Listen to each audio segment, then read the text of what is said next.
Oh, this is an interesting one. Help your child get over the school blues. Is that school blues as in they were in school and now they're at home and they long for school? Okay.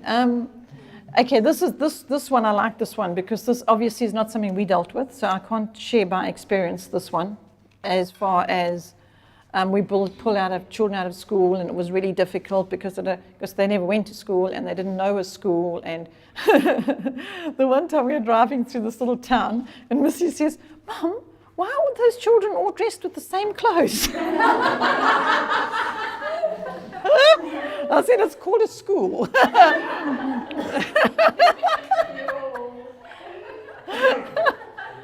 It was so sweet.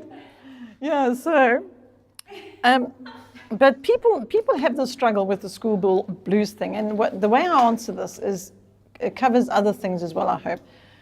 But we were raised differently, our family as well, and sometimes we would want to be like our cousins, because our cousins were of the world, and we weren't allowed to be.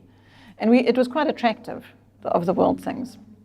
And they were doing things like going overseas, and there was a lot of money, and they got the latest chopper bicycle, and we wanted that, and we had to wash the car and mow the lawn and clean the windows and get some, all that stuff. Well, our cousins were scrambling up and down the road in their new chopper bicycles, and we wanted that. And so my mother started this thing in our childhood, which I carried through strongly into theirs, into our family, and that is that you don't listen to the bleating lambs of your children's voices. I want, because they want very often what isn't good for them. And so what you rather do is you explain to them why it is that you as a parent aren't buying them the latest chopper bicycle, and why they are doing this, cutting the grass and washing the windows instead, and what it's instilling in them and how it's helping them. And then she used to replace it.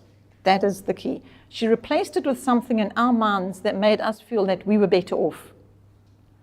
So we stopped longing for the bicycle or the things of the world, because we felt, because of the training of our parents, that we were actually we were in a better place. Like, we didn't have a yearning or longing for that, because we had this instead. So they've got that, but we've got this. Okay, so our daughter, chronically ill, never been to a birthday party or those things, and so now she's 10 or something, and she's hearing about birthday parties, and this one had this cake and that, and they got all these presents, and she says she hasn't had a birthday party, and she never had so many presents, and so like now she's missing out on something. So we thought, okay, let's replace it. She can't go to a birthday party. We can't give her a birthday party and invite 30 people with snotty little noses come in to this child that doesn't have an immune deficiency. It's not going to happen. So what do? So we'd replace it with something.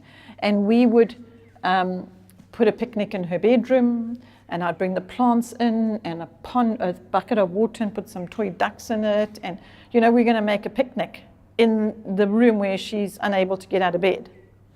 And so we replaced, and we made a big deal about this, you see. And now she had that to talk about when people spoke about their party. Yeah, her mom made it a picnic for her, and this is how it was, and this is how it went, and that's what she had. Okay, it was replaced. It wasn't, well, you just can't have a party, my darling, I'm sorry, but we don't want you to get sick, and you're going to pick up some germs, and you don't have antibodies, so you can't have parties. Sorry for you. No, not like that. Rather, we had a little song we used to sing. It said, "Oh, we want to thank you, Lord, for giving us the things we need, the sun and the rain and the antibodies we want to." Did you catch it? Oh, the antibody. We want to thank you, Lord. Okay, let's go. Oh, we want to thank you, Lord, for giving us the things we need, the sun and the rain and the antibodies we want to thank you, Lord. Okay, let's try again. Oh, we want to thank you, Lord, for giving us the things we need, the sun and the rain and the antibodies we want to thank you, Lord. That was much better. Thank you. Make a nice choir. So that's what we did. We used to thank him for our antibodies and how important they were. And then she wrote a book. Missy wrote a little book about her life and about her antibodies and how she didn't have any antibodies, and how she was given antibodies from other people's blood, and how thankful she was for those antibodies, and so on and so forth. So we took the situation, we didn't do lateral lessons, we wrote a book. See, so she's 9 years old and she's written a book.